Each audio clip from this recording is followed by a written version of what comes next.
ભરૂચ નગર સેવા સદનના water works વિભાગમાં રોજમદાર કામદાર તરીકે છેલ્લા 27 વર્ષની ફરજ બજાવતા શંભુ જયસિંહભાઈ વસાવાનું તારીખ 21/1/2024ના રોજ સોનેરી મહેલ ટાંકી પર ફરજ દરમિયાન રાત્રિના સમયે મોત નીપજ્યું હતું। આ અંગે તેઓના પરિવારજનો તેમજ આદિવાસી સમાજના આગેવાનો દ્વારા નગરપાલિકામાં યોગ્ય વર્તનની માંગ સાથે રજૂઆત કરવામાં આવી હતી, પરંતુ આજ દિન સુધી વળતર ન ચૂકવાયું હોવાના આક્ષેપ સાથે આજરોજ કલેક્ટરને રજૂઆત કરવામાં આવી હતી અને મૃતકના પરિવારજનોને યોગ્ય વળતર તેમજ તેમના પુત્રને નોકરીની માંગ કરવામાં આવી હતી। આ કાર્યક્રમમાં નગરસેવક હેમેન્દ્ર કોઠીવાલા સહિત આદિવાસી સમાજના આગેવાનો અને પરિવારજનો જોડાયા હતા।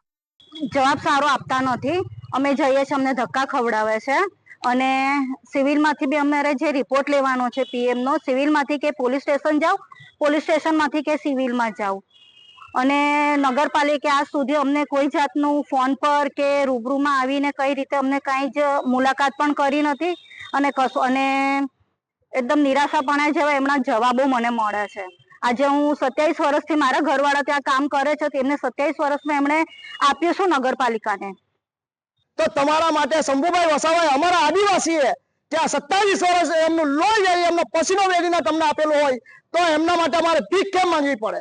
આ ભીખ તમે મંગાવી રહેલા છે અમારા આદિવાસી પરિવારના, અમારા મૃતકના લોકોને। એટલે તમને હજુ પણ આજીજી કરીએ છીએ કે જો તમે અમને અમારા શંભુભાઈના પરિવારને તમારાથી જેમ કેમ પ્રકારે જે કંઈ પણ થતું હોય એ વળતર આપે અને એક પરિવારમાંથી એમના ઘરમાંથી નોકરી આપે, નહીં તો આવનારા દિવસોમાં ઘણું મોટું આંદોલન નગરપાલિકા ભરો આંદોલન કરવામાં આવશે।